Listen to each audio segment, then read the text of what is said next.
ශනික බැලවීමේ රෝගය නිසා දුර්වල වෙච්ච වැල් වලට මේ කුරුමිනියාගේ හානිය ඇති වෙලා තියෙන අපිට දකින්න පුළුවන්කම තිබුණා.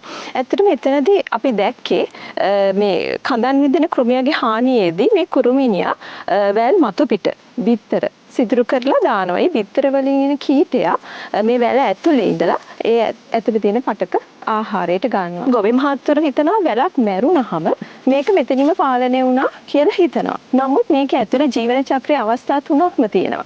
ඒකට මේ වගේ වැලක් අපි ගලවන්න නැතුවම ශේෂ්ත්‍රයේ තිබ්බොත් වෙන්නේ මේ කුරුමිනිය ගහණය වැඩිවීමක් සිද්ධ වෙනවා. අපි ගොවි මහත්වරුන්ට දෙන උපදේශය තමයි මේ වගේ මැරිලා ගිහපු වැල් තියෙනවා නම් ඒක සම්පූර්ණයෙන් අපි ඉවත් කරන්න ඕනේ. මේකේ හොඳ වැලුත් තියෙනවා, ඒ වගේම මැරිච්ච වැලුත් තියෙනවා. ඒතර හානිය කරපු කුරුමිනියා හානිය කරපු කොටසට ඉහළ කොටස මැරෙන්න පුළුවන්. ඒතර ඉහළ කොටසේ එතනින් අපිට කපලා මේ කොටස් පුච්චලා දැමීම තුලින් අපිට මේ හානිය සාර්ථකව පාලනය කරගන්න පුළුවන්. වර්ෂාවත් එක්කම අපිට පුළුවන් මේ සෙවන අතු කපලා කපාදු කරන්න, වැල් අවට පිරිසුදු කරගන්න.